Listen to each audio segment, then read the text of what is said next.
کے لیے تمہارے اور ہمارے درمیان دشمنی۔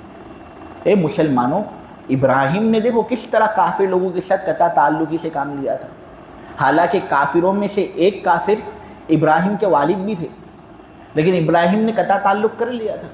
تو یہ تمہارے لیے ایک بہترین نمونہ ہے، تم بھی کافر لوگوں کے ساتھ قطع تعلق کرو، ان کا نفع بہت زیادہ مت سوچو، خصوصاً اس وقت جب وہ تم کو نقصان پہنچانا چاہتے ہیں، جب وہ تمہاری جان کے پیچھے پڑے ہوئے ہیں تو تم خواہ ان کا فائدہ کیوں سوچ رہے ہو؟ ہاں، اللہ تم کو اس بات سے نہیں روکتا کہ وہ لوگ جنہوں نے تم کو نقصان نہیں پہنچایا، جنہوں نے تمہاری خیر خواہی کی، تم ان کے ساتھ بھلائی کا معاملہ کرو، انصاف کا معاملہ کرو۔ اللہ تو انصاف پسند کرتا ہے، اللہ تم کو اجر دے گا۔ ہاں، اللہ تم کو اس بات سے منع کرتا ہے کہ وہ کافر جو تم کو گھروں سے نکالتے ہیں، دن رات پروپیگنڈا کرتے ہیں تمہارے خلاف اور تمہاری جان کے پیچھے پڑے ہوئے ہیں، تمہاری فیملی کے پیچھے پڑے ہوئے ہیں، تو یہ تو بیوقوفی ہوگی نا کہ تم ایسے لوگوں کو دوست بناؤ۔ تم ایسے لوگوں کو دوست بناؤ گے، یہ لوگ پیٹھ پیچھے تم پر ہی حملہ کریں گے۔ لہٰذا عقل مندی اسی میں ہے کہ آدمی ایسے لوگوں سے دور رہے، مسلمان خصوصاً ایسے لوگوں سے دور رہے۔ ان کے اندر ایک طرح کی بغاوت ہوتی ہے، اور جب ان کی طرح 2-3 لوگ مل جاتے ہیں نا تو پھر تو زیادہ بغاوت ہوتی ہے۔ لہٰذا ایسے لوگوں سے بہت زیادہ احتراز اور احتیاط کرنے کی ضرورت ہے۔ آدمی اپنا سرکل مسلمانوں کے اندر رکھے، مسلمان دوستوں کے ساتھ کھائے، ان کے ساتھ رہے، اس کے اندر ہی بھلائی ہے۔ بلکہ دھندا بھی زیادہ مسلمانوں کے ساتھ ہی کرنا چاہیے تاکہ مسلمانوں ہی کا فائدہ ہو۔ ابراہیم علیہ السلام اللہ تبارک و تعالیٰ کے خلیل تھے۔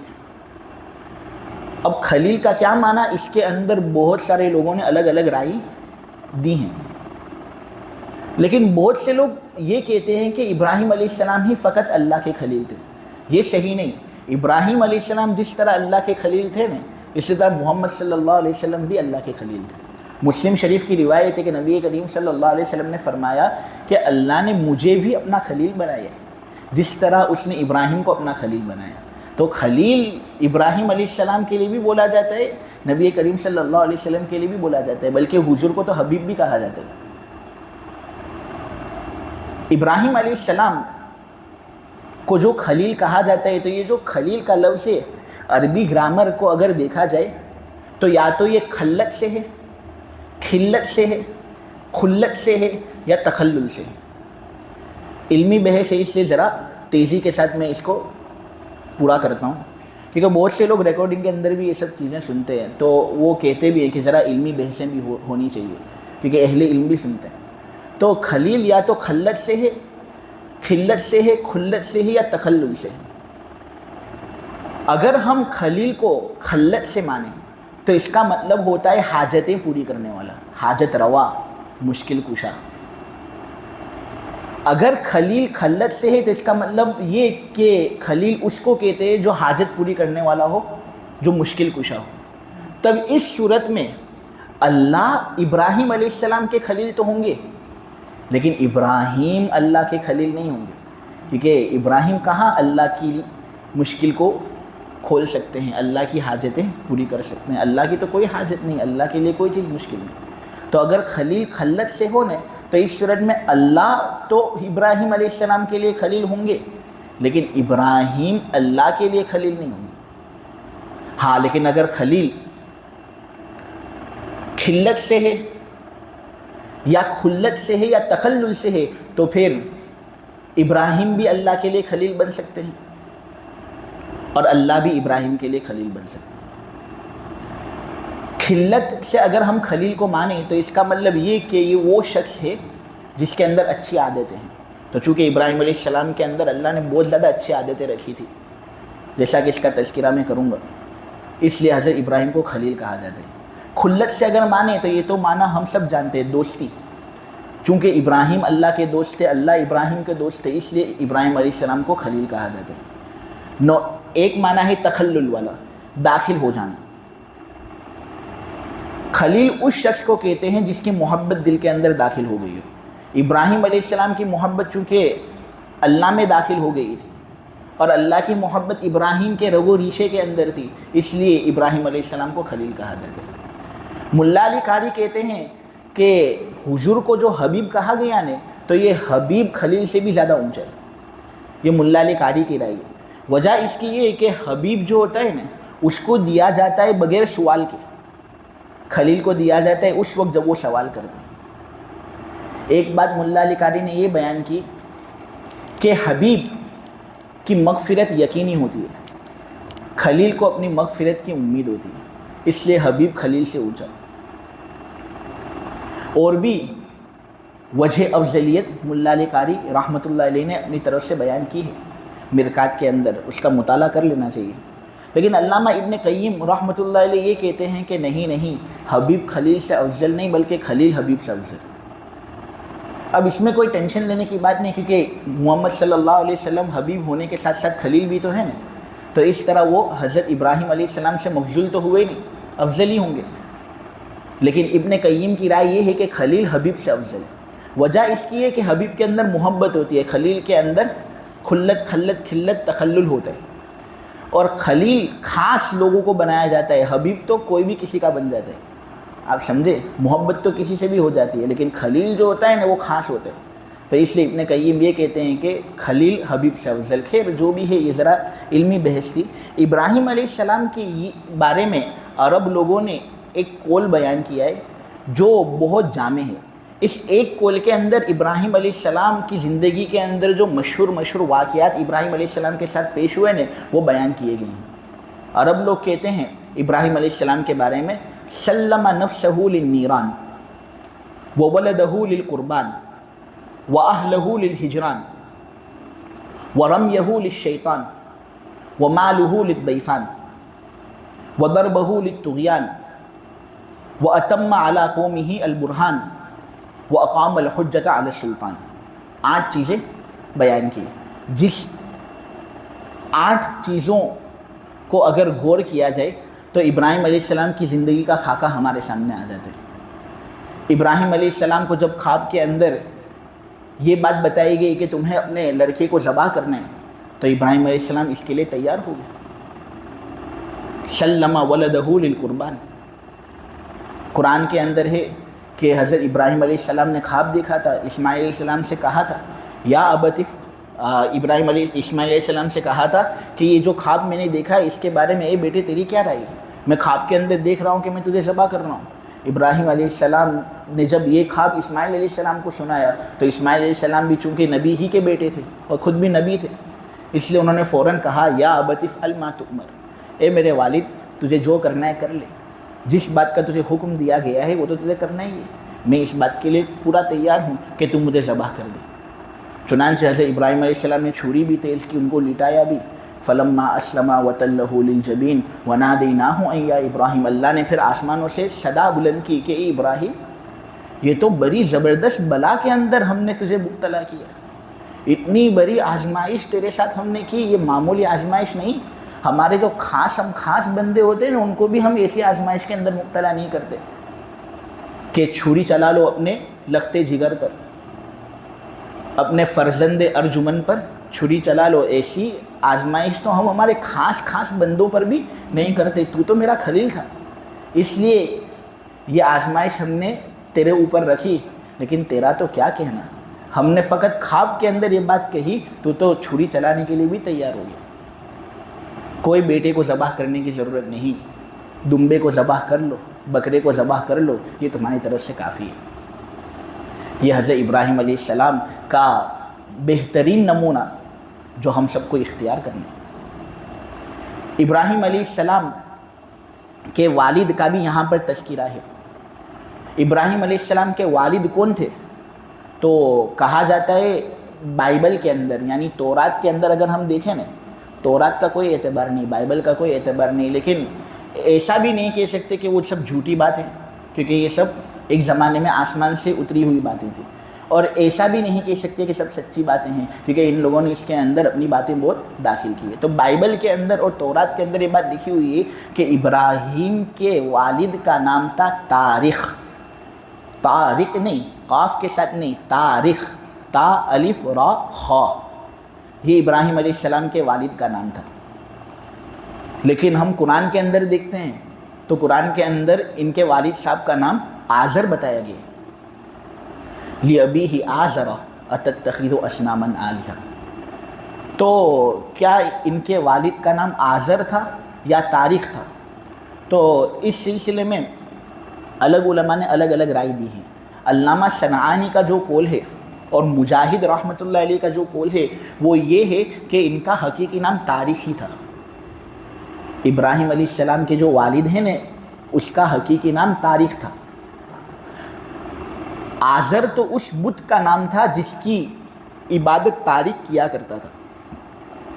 قرآن کے اندر جو یہ بات کہی گئی ہے نا کہ جب ابراہیم نے اپنے باپ آزر سے کہا تھا تو وہاں پر آزر کا تعلق ابی سے ہے نہیں، بلکہ یہ بات وہاں پر کہی جا رہی ہے کہ جب ابراہیم نے اپنے باپ طارق سے کہا تھا کہ تو کیوں آزر کی عبادت کرتا ہے اور بتوں کی عبادت کرتا ہے، تو آزر تو اس بت کا نام تھا جس کی عبادت طارق کرتا تھا۔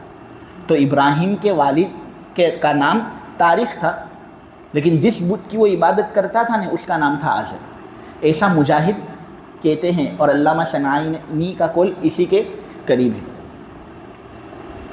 کچھ اور علماء یہ کہتے ہیں کہ حقیقی نام تو طارق تھا لیکن آزر بھی باپ کا نام تھا۔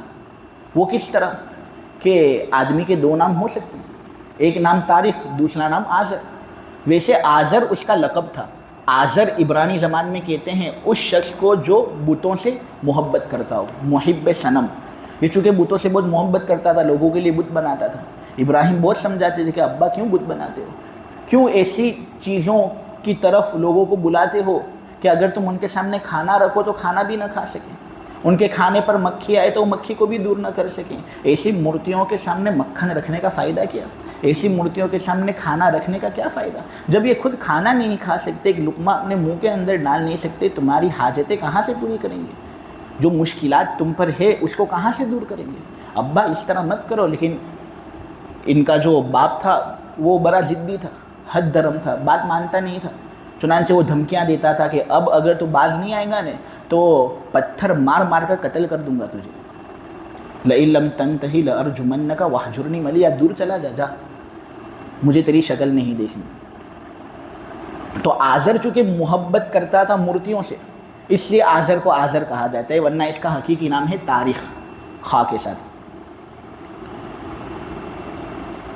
مشہور قول کچھ ایسا بھی نقل کیا گیا ہے کتاب کے اندر کہ آزر جو ہے نا، آزر یہ ابراہیم علیہ السلام کے چچا کا نام تھا، ابا کا نام نہیں تھا۔ چچا بھی چونکہ باپ کی طرح ہی ہوتا ہے، اس لیے آزر کو ابراہیم علیہ السلام کا باپ کہا گیا ہے، ورنہ آزر ابراہیم علیہ السلام کے چچا تھے، اور ابراہیم علیہ السلام کے باپ کا نام تھا طارق۔ تو یہ چند اقوال میں نے آپ لوگوں کے سامنے بیان کیے۔ جو بات اپنے کو یاد رکھنی ہے، جو بات سمجھ میں آتی ہے نا، وہ یہ ہے کہ ابراہیم کے ابا کا نام طارق تھا، لیکن ساتھ ساتھ ابا کا نام آزر بھی تھا۔ لقب تھا آزر یعنی مورتیوں سے محبت کرنے والا، لیکن حقیقی نام تھا اس کا طارق۔ ابراہیم علیہ السلام نے اس کو دین کی طرف بہت بلایا، لیکن اس نے ابراہیم علیہ السلام کی باتیں بالکل نہیں مانی، بلکہ وہ تو مورتیاں لوگوں کے لیے بنایا کرتا تھا۔ ابراہیم علیہ السلام ایک مرتبہ ایک جگہ پر آرام کر رہے تھے، اتنے میں قوم والے ان کے پاس آئے، انہوں نے کہا میلہ لگ رہا ہے، آپ میلے میں ہمارے ساتھ تشریف لائے۔ تو ابراہیم نے کہا میں میلے کے اندر آنے والا نہیں، ان میلوں کے اندر تم تو اللہ کی نافرمانی کرو گے، تو میں اس کے اندر شریک ہونے والا نہیں ہوں۔ ابراہیم علیہ السلام نے ان کو تو نہ کہا، لیکن ابراہیم علیہ السلام کا پلان کچھ اور تھا۔ ابراہیم علیہ السلام یہ چاہتے تھے کہ یہ لوگ سب میلے کے اندر چلے جائے اور میں مندر کے اندر جاؤں۔ تو ابراہیم علیہ السلام نے جب دیکھا کہ یہ لوگ سب چلے گئے میلے کے اندر، تو ابراہیم علیہ السلام ایک پھاوڑا لے کر جاتے ہیں مندر کے اندر، اور جتنی بھی مورتیاں وہاں پر ہوتی ہیں نا سب کو توڑ ڈالتے ہیں۔ وَضَرْبَهُ لِلطُّغْيَانِ، اور جو سب سے بڑا بت ہوتا تھا نا اس کے گردن کے اندر ابراہیم علیہ السلام نے پھر وہ پھاوڑا لٹکا دیا۔ قوم لوگ میلے کے اندر تھے، مستی کر رہے تھے، سب اچانک آئے تو چیخیں نکل گئی کہ یہ مندر کے اندر تو کیا ہوا، سب ہمارے خدا پاش ہو گئے، اور ابراہیم ہی ہے وہ شخص جس نے ایسا کیا ہوگا، کیونکہ یہ بار بار دھمکیاں دیتا رہتا تھا۔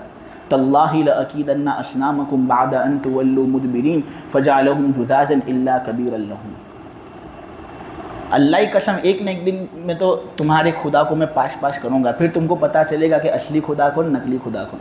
تو انہوں نے یہ کر لیا، سب نے ابراہیم علیہ السلام کی طرف رجوع کیا۔ تو ابراہیم علیہ السلام کہنے لگے کہ تم مجھے پوچھتے ہو کس نے اس کو توڑا، میں نے نہیں توڑا، پوچھو اس بڑے بت کو کہ کس نے توڑا، پھاورا اس کے گردن میں، یہی مجرم لگتا ہے۔ تو انہوں نے کہا کہ یہ کہاں سے مجرم ہوگا، یہ تو بات نہیں کر سکتا، سن نہیں سکتا، پھاورا اٹھا نہیں سکتا، تو توڑنے کی تو بہت دور کی بات ہوئی نا۔ تو ابراہیم علیہ السلام نے کہا یہی تو کہنا چاہ رہا ہوں کہ جب یہ پھاورا اٹھا نہیں سکتا، کھا نہیں سکتا، سن نہیں سکتا، تمہاری فریادیں کہاں سے سنے گا؟ لیکن کوئی بات میری ماننے کے لیے تیار ہی نہیں۔ ابراہیم علیہ السلام نے جب یہ حرکت کی تو قوم والے بڑے خفا ہو گئے، بڑے خفا ہوئے۔ تو انہوں نے نمرود جو عراق کا بادشاہ تھا اس وقت، اس کے پاس ابراہیم علیہ السلام کو وہ لوگ لے گئے اور شکایت کی کہ یہ ہمارے بتوں کی توہین کرتے ہیں، مورتیوں پر کنکریاں پھینکتے ہیں۔ بڑا ایشو انہوں نے کریٹ کیا، یعنی بے جان چیزوں کے لیے جاندار کو بھی قتل کرنا چاہا۔ نمرود نے کہا کیا کہتا ہے تو، یہ کیا تو نئے خدا کی طرف لوگوں کو بلاتا ہے اور ان کی مورتیوں کو توڑتا ہے، یہ چیز مناسب نہیں۔ تو انہوں نے کہا کہ نقلی خدا سے تو بازی رکھوں گا میں اور اصلی خدا ہی کو بلاؤں گا۔ تو انہوں نے نمرود کے سامنے جب یہ بات کہی تو نمرود نے کہا اے ابراہیم میں ہی تیرا خدا ہوں۔ تو ابراہیم علیہ السلام نے کہا اچھا اب تو خدا بنے گا۔ اس کا تذکرہ قرآن کے اندر ہے، اذ قال ابراہیم ربی الذی یحیی و یمیت قال انا احیی و امیت قال ابراہیم فإن اللہ یأتی بالشمس من المشرق فأت بها من المغرب۔ ابراہیم نے کہا میرا رب تو لوگوں کو زندہ کرتا ہے، لوگوں کو مارتا ہے، اس کی شان ایسی زبردست ہے کہ لوگوں کو اس نے عدم سے وجود بخشا، اور جب وجود دیتا ہے تو ایک عرصے بعد وہ مارتا ہے۔ سب جانیں اس کی قبضے میں ہے، ہم اللہ تبارک و تعالیٰ کی مصلحت کو نہیں جان سکتے کہ کیوں لوگوں کو موت دیتا ہے۔ کبھی کبھی ہمیں ایسا لگتا ہے کہ موت بچے کی ہوگی، فیملی کی ہوگی، معصوم بچے، اللہ نے کیوں معصوم بچوں کو قتل کیا؟ تو وہ ایک جز ہمارے سامنے ہے، ہماری عقلیں بڑی محدود ہیں، اللہ کے سامنے تو پورا پکچر ہے۔ اللہ جو کرتا ہے ہم اللہ کو سوال تو کر نہیں سکتے نا کہ تو کیوں ایسا کرتا ہے، کیونکہ اللہ کو سوال کرنے کے لیے ہمارے اندر بھی پھر وہ عقل ہونی چاہیے، لیکن وہ عقل تو ہمارے اندر ہے نہیں۔ لہٰذا اللہ تبارک و تعالیٰ کی شان اتنی زبردست کہ وہ تمام چیزوں کو موت بھی دیتا ہے، تمام چیزوں کو زندہ بھی کرتا ہے۔ اے نمرود تو اگر خدا ہے تو یہ کر کے دکھا۔ نمرود نے کہا اچھا یہ تو میں کر سکتا ہوں۔ چنانچہ نمرود نے کیا ایسا کہ ایک بے قصور وہاں پر تھا، اس بے قصور کو بلاتا ہے اور جلاد کو کہتا ہے اس کو قتل کر دے۔ پھر اس کے قید خانے کے اندر ایک مجرم ہوتا ہے جس کو نمرود نے دھمکی دی تھی کہ میں تجھے قتل کر دوں گا، اس کو نمرود بلاتا ہے اور کہتا ہے جا تجھے چھوڑا۔ نمرود کہتا ہے دیکھ ابراہیم میں خدا نہیں ہوں تو اور کیا ہوں، میں نے زندہ بھی رکھا ایک شخص کو اور میں نے ایک شخص کو موت بھی دی۔ ابراہیم علیہ السلام سمجھ گئے کہ یہ آدمی بڑا بیوقوف ہے، میں اس کو کوئی اور چیز سمجھانا چاہتا ہوں لیکن یہ سمجھ کچھ اور رہا ہے۔ تو ابراہیم علیہ السلام نے کہا کہ اچھا میرا رب روزانہ سورج مشرق سے نکالتا ہے اور مغرب کے اندر اس کو لے جاتا ہے، تو اگر خدا ہے تو ایک دن اس کو مغرب سے نکال اور مشرق کے اندر لے جا۔ وہ ابراہیم علیہ السلام کا منہ دیکھتا رہ گیا اور اتنا زیادہ ذلیل ہوا نے وہ کہ اس نے باقاعدہ ابراہیم علیہ السلام کو سب کے سامنے سزا دینے کا اعلان کیا کہ اس کو میں سب کے سامنے سزا دوں گا۔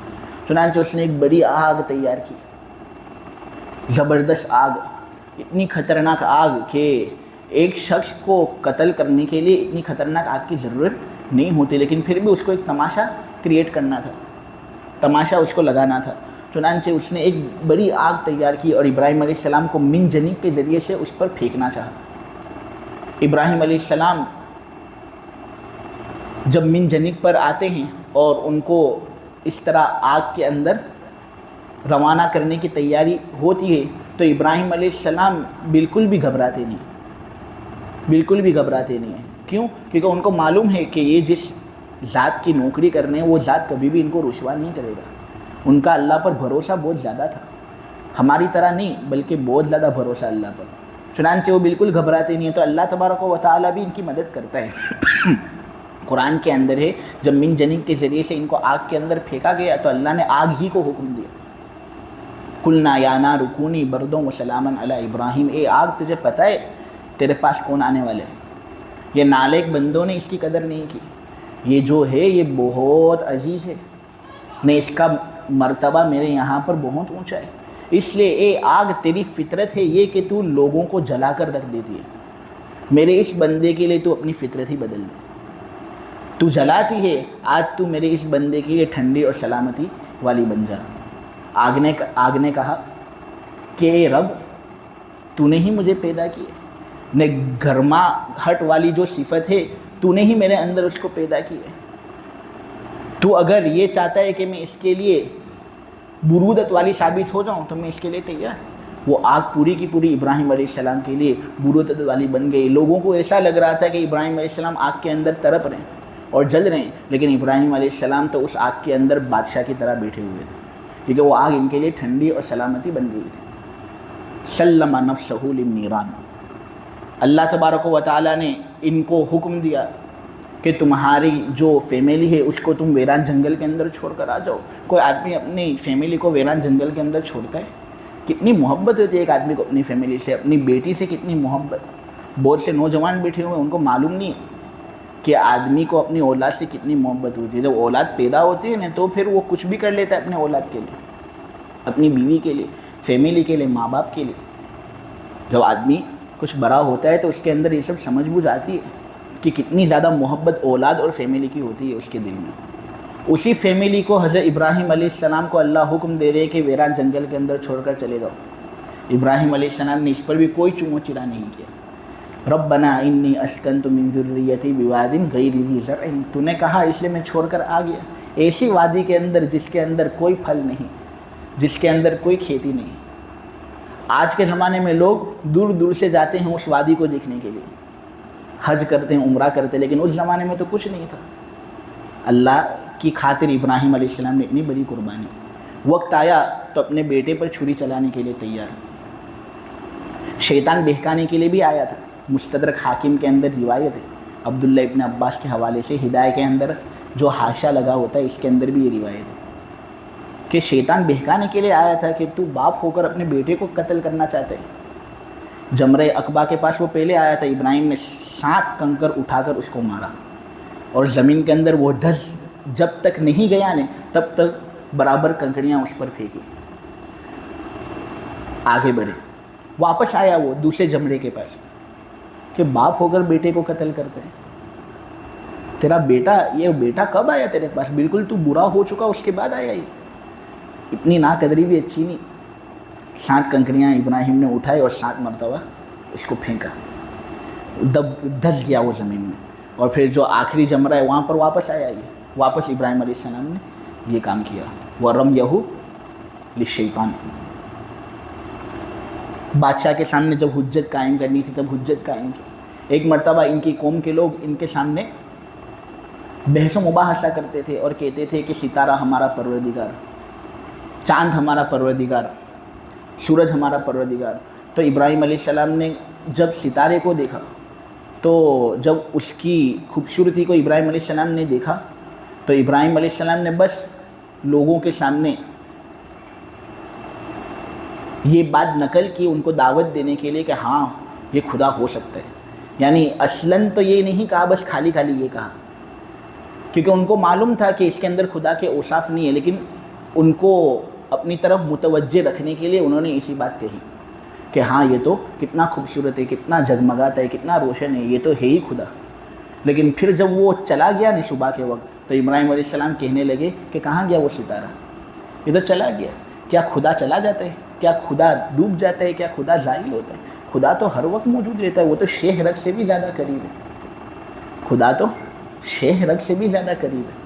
خود انسان کا جسم انسان کی روح سے اتنا زیادہ قریب نہیں ہوگا جتنا قریب اللہ انسان کی روح سے۔ مولانا اشرف علی صاحب تھانوی نے یہ بات سمجھائی اور کہا کہ میں مثال نہ دوں تب تک تم لوگ کس طرح سمجھ سکتے ہو؟ یہ 2 کاغذ لے ہوئے، ان کو چپکا لے ہوئے ایک گوند کے ذریعے سے، 2 کاغذ لے ہوئے ان کو چپکا دے ہوئے ایک گوند کے ذریعے سے، تو ایک کاغذ دوسرے کاغذ کی کتنا زیادہ قریب ہوگا؟ لیکن کیا کاغذ دوسرے کاغذ سے زیادہ قریب، یا بیچ میں جو گوند لگا ہوا ہے نا وہ اس کاغذ سے زیادہ قریب؟ وہ گوند کاغذ سے زیادہ قریب۔ تو ہمارا جسم اور ہمارا روح بہت قریب ہے، کوئی شک نہیں، لیکن اللہ اس گوند کی طرح ہے کہ ہماری روح سے ہمارے جسم سے بھی زیادہ قریب ہو۔ تو خدا تو قریب ہوتا ہے، وہ ختم نہیں ہوتا، یہ ستارہ کہاں سے خدا؟ پھر جب دوسرے دن چاند آیا تو ابراہیم علیہ السلام نے پھر سے اپنی قوم کو کہا کہ یہ خدا ہو سکتا ہے۔ تو پھر جب چاند بھی صبح کے وقت چلا گیا تو کہا کہ یہ تو ختم ہونے والی چیز ہے، یہ خدا کہاں سے ہو سکتی ہے۔ پھر جب سورج آیا تو سب لوگ کہنے لگے ھذا ربی ھذا اکبر، یہ تو خدا ہے، سب سے بڑا ہے، یہ کتنا زبردست۔ لیکن پھر جب وہ بھی رات کے وقت ختم ہو گیا تو پھر ابراہیم نے کہا یہ بھی ختم ہو جاتا ہے، یہ کہاں سے خدا ہو سکتا ہے، اس کا خدا ہونا کہاں سے سمجھ میں آتا ہے، یہ خدا نہیں ہے، جو ختم ہو جائے وہ خدا ہو ہی نہیں سکتا، خدا تو پہلے سے ہے اور ہمیشہ تک رہے گا۔ وہ تمام چیزیں خدا نے پیدا کی، خدا کو کوئی پیدا کرنے والا نہیں، خدا کی شان تو ایسی ہے۔ تو پھر اس طرح ابراہیم نے اپنی قوم کو یہ سب باتیں بتائی۔ مہمانوں کی قدردانی بھی بہت کرتے تھے، تفسیر خازن کے اندر ہے کہ مہمان بغیر کھانا نہیں کھاتے تھے، مہمان کے ساتھ ہی کھانا کھاوے، اور مہمانوں سے بہت محبت۔ لیکن افسوس کہ یہ آج وصف ہمارے اندر مفقود ہو رہا ہے، ہم مہمان کو دیکھتے ہیں تو پھر ہم رنجیدہ ہو جاتے ہیں، ٹینشن لے لیتے ہیں کہ اب اس کا کہاں سے کریں گے۔ لیکن نہیں، مہمان کا خیال رکھو گے اللہ تمہارا خیال رکھے گا، مہمان برکتوں کو لے کر آتا ہے۔ تو ابراہیم علیہ السلام مہمان کا بھی خیال بہت رکھتے تھے۔ تو آج کی تفسیر کے اندر ابراہیم علیہ السلام کی باتیں میرے عزیزوں میں نے آپ لوگوں کے سامنے بیان کی، کیونکہ یہاں پر اللہ نے یہ بات کہی ہے کہ ابراہیم کے اندر اے لوگوں تمہارے لیے ایک بہترین نمونہ ہے۔ تو ابراہیم علیہ السلام کے اندر جو اچھی عادتیں تھیں، ہمیں بھی چاہیے کہ ان اچھی عادتوں کو ہم ہمارے اندر پیدا کریں۔ اللہ تبارک و تعالی عمل کی توفیق عطا فرمائے۔ سبحانک اللہم وبحمدک وتبارک اسمک وتعالی جدک ولا الہ غیرک، اللہم صلی علی سیدنا مولانا محمد النبی الامی وعلی آلہ وسلم تسلیما، یا ربی صلی وسلم دائما ابدا علی حبیبک خیر الخلق کلہم۔ اے اللہ ہمارے گناہوں کو معاف فرما، مولا ہماری خطاؤں سے درگزر فرما، بے شک مولا کریم ہم بڑے نافرمان ہیں، قربانی وغیرہ جانوروں کے ساتھ کر تو لیتے ہیں لیکن جو نفس کے ساتھ قربانی کا معاملہ ہے اس کے اندر ہم بڑی کوتاہی کرتے ہیں۔ اے اللہ اے اللہ اے اللہ ہمیں تیرے راستے میں ہر چیز کو قربان کرنے والا بنا دے۔ اے اللہ قرآن کی جو تفسیر ہوئی ہے اس کی روشنی کے ذریعے سے دل کو منور فرما دے، قرآن کی سچی پکی محبت عطا فرما دے۔ اے اللہ جب تک تو زندہ رکھ قرآن ہی پر ہمیں زندہ رکھ، اور جب موت آوے تو قرآن ہی پر اے اللہ تو ہمیں موت دینا۔ مولا کریم ابراہیم علیہ السلام کے اندر جو اچھی عادتیں ہیں وہ اچھی عادتیں ہمارے اندر بھی پیدا کرنے کی قدرت تیرے اندر ہے۔ مولا کریم تو ان اچھی عادتوں کو ہمارے اندر پیدا فرما دے۔ مولا کریم یہ لوگ الگ الگ علاقوں سے آتے ہیں قرآن کی تفسیر سننے کے لیے، ان کی اس محنت کو مجاہدے کو قبول فرمانا۔ اے اللہ اے اللہ اے اللہ ان کو کچھ فائدہ ہو ایسی صورتحال پیدا فرمانا، بغیر فائدے کے یہ لوگ واپس لوٹیں اس صورت سے ان کی حفاظت کرنا۔ اے اللہ ان کو بھی عمل کرنے والا بنا دے، اور ان کی بدولت اے اللہ تو میری بھی مغفرت فرما دے۔ وصلی اللہ تعالی علی خیر خلقہ محمد وعلی آلہ وصحبہ اجمعین برحمتک یا ارحم الراحمین۔